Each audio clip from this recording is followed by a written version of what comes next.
ಮಂಗಳೂರಿನ Malabar gold and diamonds ವತಿಯಿಂದ ವಿಶ್ವ ಪರಿಸರ ದಿನಾಚರಣೆಯನ್ನ ನಗರದ ಕೊಟ್ಟಾರ ಪೋದಾರ್ ಇಂಟರ್ನ್ಯಾಷನಲ್ ಸ್ಕೂಲ್ನಲ್ಲಿ ಆಚರಿಸಲಾಯಿತು.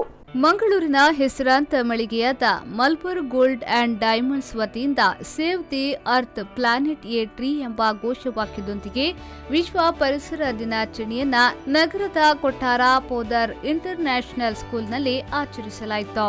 ಇನ್ನು ಪರಿಸರದ ಬಗ್ಗೆ ಜಾಗೃತಿ ಮೂಡಿಸುವ ನಿಟ್ಟಿನಲ್ಲಿ ಗಿಡವನ್ನ ವಿದ್ಯಾರ್ಥಿಗಳ ಹೆತ್ತವರಿಗೆ ಗಿಡ ಹಸ್ತಾಂತರವನ್ನ ಮಳಿಗೆಯ store head Sharath Chandran ನೆರವೇರಿಸಿದ್ರು.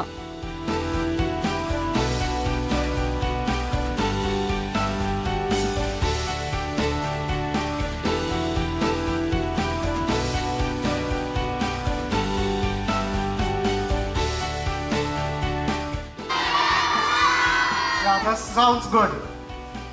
We all are gathered to celebrate World Environment thanks to Malabar Gold and Diamonds team for joining hands.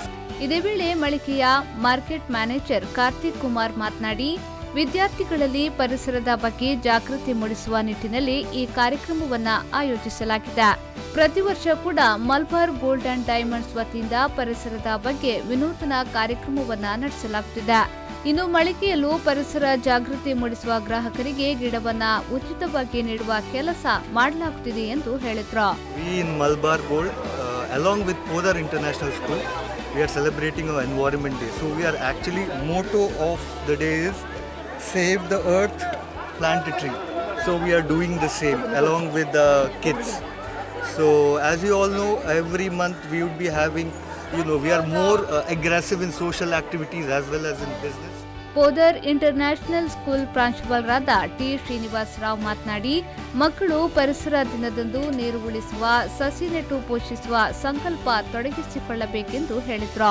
The first plastic free campus will make our school as a plastic free campus. Whatever may be the reason, we will not carry plastic bags. May I have the attention of children? No problem, it's raining. We'll take few minutes. Secondly, children, I request all of you, whenever you are leaving the classroom, when you are leaving your house, from your room, switch off lights and fans. Every birthday, every year, plant one tree. You need to bring one plant on your birthday. We'll give up area for you to plant the tree. ಈ ವೇಳೆ Malabar gold ಹಾಗೂ diamond ಸಿಬ್ಬಂದಿಗಳು ಸೇರಿದಂತೆ ಶಿಕ್ಷಕರು ಉಪಸ್ಥಿತರಿದ್ದರು. ಸುಮಾರು 50ಕ್ಕೂ ಅಧಿಕ ಮಂದಿಗೆ ಗಿಡವನ್ನ ಹಸ್ತಾಂತರಿಸಲಾಯಿತು.